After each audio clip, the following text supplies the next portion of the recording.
I wanna drown inside this. I wanna drown inside this. Go down an eye, like I Captain. I ain't never had a vibe this vibrant. Then but also shiny with that 3-eye vision. Take this moment, I'ma die inside it. I am pariah, I am Mariah. Words they carry, don't trust the silence. You know what it is? Merry Christmas! And yes, today I have a tutorial for you, a simpler version of the pass. Now if you watched yesterday's video, I taught the classic pass and 3 variations of the classic pass, but now I'm teaching 3 more variations of the pass. So it's slightly different mechanics, and confirm 10 times easier than the classic pass. But the classic pass has its own advantages, like it's multi-purpose and there's not much angles to like hide from. Well, these 3 have a lot of angles to hide in, but it's simple to practice as well. Nice to fiddle around, you know, and to just practice it on its own. So without further ado, let's get right into it. So the first pass is called the Herman Pass. So what is essentially happening behind the scenes is like this. So let's say I choose one playing card, I cover it up. Now I'm showing it from this angle, right? And then I make the card appear just like so. So how is that done? So I'm going to show it to you here from the best angles possible. So initially what you want to do is that you want to have something like this. So the card picked, you close up the deck, then the classic pass. But here's what you're doing. From my point of view, it's something like this. So because the 3 is somewhere inside the deck, so this is what happens. You're going to hold this top packet with your right hand. Meanwhile, this entire packet is going to go vertical like so. Alright? So if the 2 hands come together, add together, it looks like this. And then it will hit, wait, how do I show this? It will hit this part of your finger like so. So right now you guys might be seeing like this if I'm showing you guys, but from my view it's like this. So of course you can just like, you know, close it like so, but the Herman Pass itself doesn't look like very well and you need to add some effect to it. So I can suggest that you do this and then you close your fingers and then you push it out. So it's kind of like the card just instantly changes. So mainly what this pass does is like kind of like make it magically appears. So, but it's very angle sensitive. So from this angle, right, I have the brick. Right now, in this position, I already have that deck, that packet already like all jogged sideways. So it's kind of like perpendicular. And right now, what you're going to do is your hand is still covering this, so they can't see like this section. So you can use your hand to kind of like, you know, support it, and then you can like push it on top. Now, as said, you can do it on top, flip your hands, or you could just, you know, do this motion of kind of like, you know, smoothing the cards. So it kind of looks natural, you know, you see, like this. It looks like the card just, you know, magically jumps up on top of the deck. So that is the Herman Pass. So next pass. This is also known as a spread pass. So essentially it does is you spread the deck like usual. You're going to turn over a card. Like so. I'll keep the card face up to make it easier to track. It's basically the same thing with the Herman Pass, but spreading the cards. So what you're going to do is this powder is going to hit your flannel right here. Meanwhile, this spread will give cover for that packet of cards to like kind of like perpendicular again. And once I'm here, I can do what is same with the Herman Pass, right? So to show you again in detail, spread, turn it over, close it, and here's a tip, you know, try to not close exactly like the card's diameter, but instead go a bit further.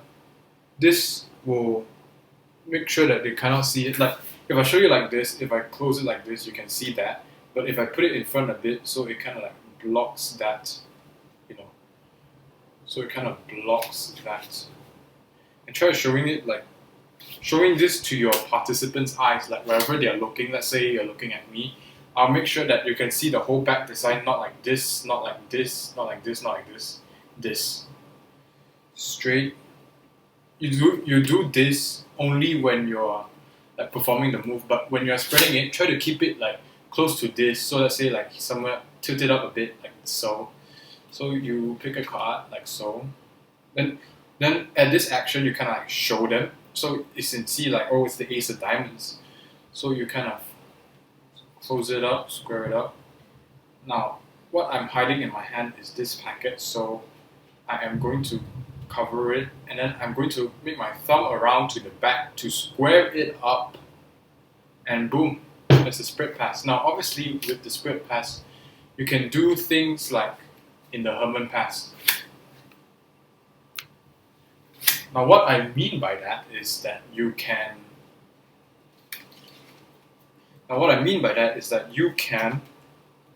show the card, close it, and then do this, or you can just, you know, smoosh it around.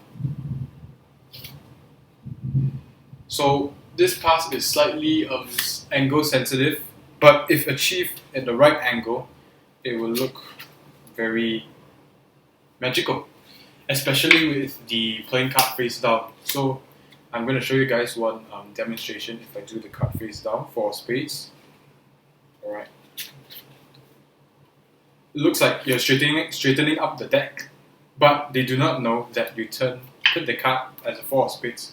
So you can use this as a control to control the card onto the top, like so. So moving on to the last pass, the turnover pass. Now this is something I've learned from Alex Pangea. He's one of the suggested channels in my channel, so you can go check him out. So essentially what it does is you can spread the deck out face up, and you can ask them to know, you know, can you see the deck? Can you see, name any card you want? Let's say the two of hearts. You close the deck, turn it over, and boom, two of hearts is on top. Now this is easy to learn, hard to achieve. What I mean by that is you can learn it pretty easily, but achieving the method is not easy, but it's definitely easier than the classic pass taught yesterday. So how I'm going to do this is I'm going to turn the deck face up. So I ask them to look at the cards and pick one card. Let's say they say the five of hearts. So right now, if you want this card on top, put your pinky break beneath the five of hearts. If you want the five of hearts to be on the bottom of your deck for after the pass, you put your pinky on top of the five of hearts. Now I'll explain it to you why this is very relevant. Now let's say you want the five of hearts on top of the deck. I put my pinky below the five of hearts. I close the entire deck, and now I have this packet as the top card as the five of hearts, right? So once I close this, as I am closing the spread right here, it's going to do what the Herman Pass do, but not like this, not completing the Herman Pass. It's doing half of the Herman Pass. So what I mean by that is, five of hearts, close it. What you're going to do is that your top packet, this hand, is going to bend it like so, make it perpendicular, alright? But your right hand is covering that action. Meanwhile, you're not doing anything to this packet anymore. Now you use your index finger to turn this visible packet with the value on it, turn it over, and as soon as you hit this pack, straighten it up and turn it over like so. It's a move in disguise, and that's why it's called the turnover pass, because it seemingly looks like you're turning over the deck. Say if I have hearts again, it looks like you're turning over the deck of cards, but actually you put the five of hearts in there. So right now, let's say I want the five of hearts on the bottom of the deck. Now again, let's say this is the five of diamonds. So you put your pinky on top of the 5 of diamonds, try and mark it, alright? And you do the same thing, but this time you show them that the 5 of diamonds is on the bottom. So you can experiment this with a while, you don't need to follow my formula. You can just form your own conclusion on how this pass really works on its own. So yeah, time for the outro. Now, none of these passes are easy to learn. They're a bit challenging at first, but I said easier than the classic pass 10 times. And once you have the hang of it, you can do it confidently. Just mind angles, your slides, your speed as well. Don't go too fast, don't go too slow. Go averagely. Like, let's say a turnover pass. If you try and speed it up, like 9 of spades, you might end up like flashing a bit, or you might end up messing it up. So just go with regular speed. And what I mean by that is, let's say the king of diamonds, just turn it over regular speed, like nothing is happening.